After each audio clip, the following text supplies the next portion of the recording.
Bonjour à tous, ici c'est Ludio et bienvenue sur cette nouvelle vidéo sur les jeux de société.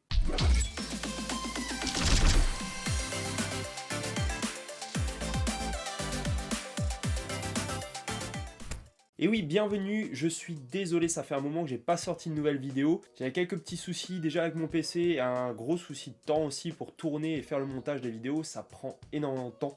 Donc j'ai rien pu faire pendant cette période. Et donc merci de votre indulgence.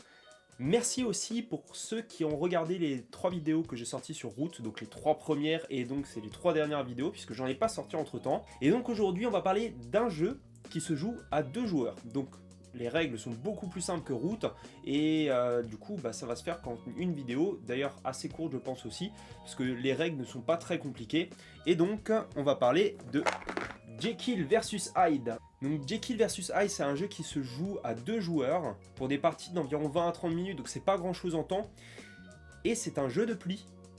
Voilà, donc pas très compliqué, une personne va incarner Dr Jekyll et l'autre personne va incarner Mr Hyde. Donc Dr Jekyll doit lui avoir sa santé mentale la plus intacte possible, tandis que Mr Hyde, lui, va devoir sombrer de son côté en fait pleinement pour pouvoir gagner la partie. Donc pour le contenu de la boîte, vous allez voir, c'est pas très compliqué. Vous avez un petit livret de règles qui n'est pas très épais d'ailleurs, on va le survoler rapidement. Vous avez un paquet de cartes ici, donc qui contient 25 cartes. Donc chaque personne aura 10 cartes et les 5 autres cartes seront de côté. Le plateau de jeu que je vais vous montrer un petit peu plus tard. Et le personnage, d'ailleurs, qui est de très bonne facture, hein, c'est une pièce en métal, elle est assez lourde aussi.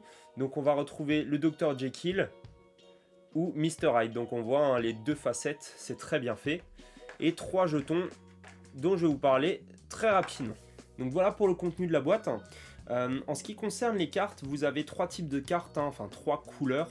Donc vous avez couleur violette, couleur rouge et couleur verte. Donc chaque couleur va de 1 à 7 et ça va être déterminant pour le cours de la partie. Parce que comme je l'ai expliqué en début de vidéo, c'est un jeu de pli. Donc ça va être la carte la plus forte qui va prendre le dessus. C'est-à-dire si vous posez un 3 et que votre adversaire pose un 5, c'est lui qui remporte le pli. Mais les couleurs vont avoir également une importance. Quand une personne va jouer sa première carte, donc là imaginons que ce soit une carte violette, on va estimer que les violets sont les cartes les plus faibles pour le début de la partie, parce que c'est les premières cartes qui ont été jouées. Donc l'autre personne, donc votre adversaire, est obligé de jouer une carte violette. Donc plus forte pour remporter le pli, plus faible pour ne pas remporter le pli et laisser l'adversaire prendre le pli. Vous n'êtes pas obligé de mettre la carte la plus forte, mais vous êtes obligé de mettre la couleur. Par contre, si votre adversaire n'a pas de violet et décide de mettre une autre couleur, donc une carte rouge par exemple, on va la mettre ici, on va estimer que le rouge est plus fort que le violet. Et dans ce cas-là, la carte rouge, malgré que ce soit un 5, remportera sur la carte violette, et donc le pli ira au rouge. Donc au final, les verts seront les cartes les plus fortes par déduction. Et puis, comme dans la plupart des jeux de pli, c'est la dernière personne à avoir remporté le pli qui va mettre la prochaine carte. Tout au début, avant de commencer la partie, chaque personne reçoit 10 cartes, et les 5 autres cartes restent de côté.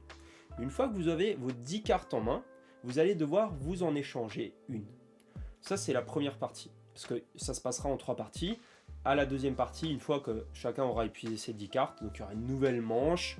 Là, il y aura 2 cartes qui seront échangées. Troisième manche, 3 cartes. Et c'est à la fin de la troisième manche que ça se termine. Mr Hyde a 3 tours, donc, pour gagner. Il gagne à partir du moment où il est sur la dernière case de la piste. Ce qui veut dire qu'au 3e tour, si il n'a pas gagné, c'est Dr Jekyll qui gagne. Donc je reviens un peu en arrière, chacun a 10 cartes, les 5 autres cartes, on les laisse de côté, et vous devez vous échanger une carte pour la première manche. Il faut savoir que vous avez des cartes potions, comme celle-ci, je vous les montrerai un peu mieux tout à l'heure. Ces cartes potions, si vous en avez 2 en main, vous êtes obligé d'en donner au moins une. D'accord, minimum. Vous pouvez en donner plus si vous voulez, mais elle vous procure un avantage que je vais vous expliquer un petit peu plus tard. Une fois que les cartes sont échangées, c'est à celui qui est de son côté, donc Dr Jekyll côté bleu, Mr Hyde côté rouge-violet, c'est celui qui est sur son côté qui peut commencer la partie. Donc avant, je vous ai parlé des cartes potions. Donc ces cartes-là, vous en avez quelques-unes, donc 2, 4, 5, je crois qu'il y en a une à 3, voilà. 2, 3, 4, 5. Donc ces cartes ont un effet spécial, c'est-à-dire, si moi, je possède une potion et que je la pose, je vais annoncer une couleur, donc violet, rouge ou vert. Vous avez bien entendu le récapitulatif dans le livret de règles, mais je vais vous expliquer rapidement. Si par exemple je demande la couleur violette, mon adversaire est obligé de mettre une carte violette sur la table. S'il n'en a pas, il met une autre couleur et ce sera cette autre couleur qui sera validée pour la potion. Donc s'il met une carte violette, d'accord, imaginons qu'il en mette une, voilà, il met un 4, je vais la mettre dans votre sens, ce sera plus simple. Il met un 4.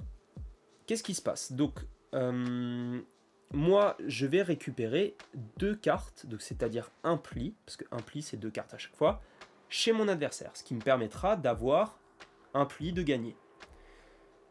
Par contre, lui, il a une carte de niveau 4 et moi de niveau 3, c'est lui qui va remporter ce pli-là. D'accord? Donc ce pli est pour lui, mais moi je récupère un pli de chez lui grâce à la potion et à la carte violette.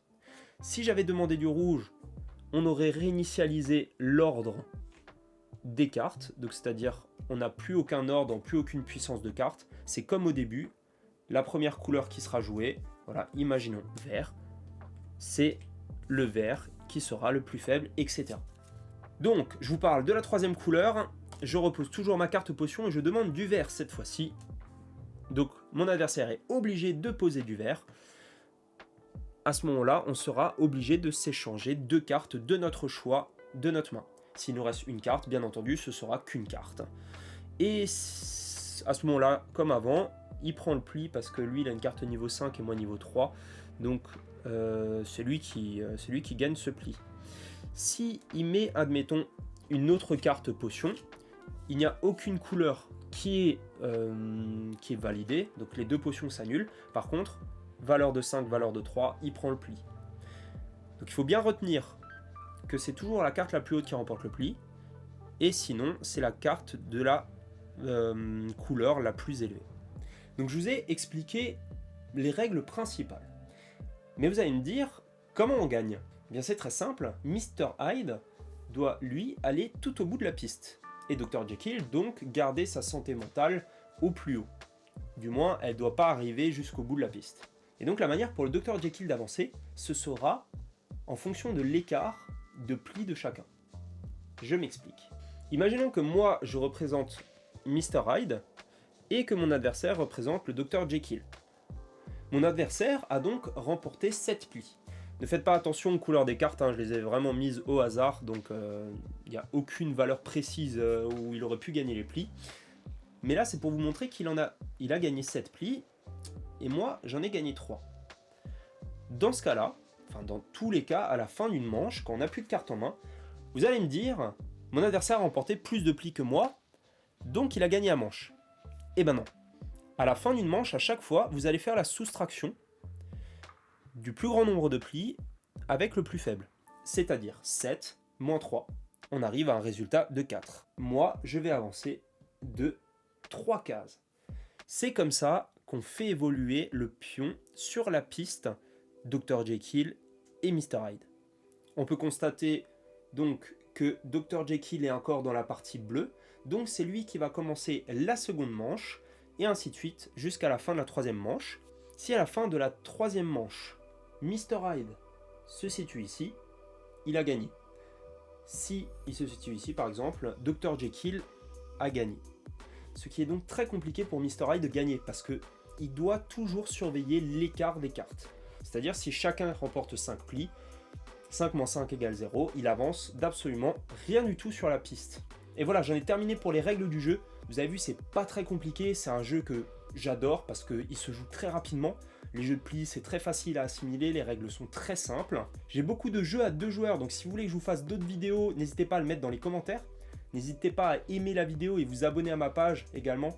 Je sais que j'ai pas fait trop de vidéos ces derniers temps, mais ça va reprendre, voilà. J'ai dû avoir un petit moment de répit, histoire de bien caler les choses. Je vous mets le lien aussi dans la description, vous pouvez acquérir le jeu facilement. Ça vous permettra de me soutenir dans mes projets de vidéos sur les jeux de société. Et donc je vous dis à très bientôt pour la prochaine vidéo. Ciao ciao.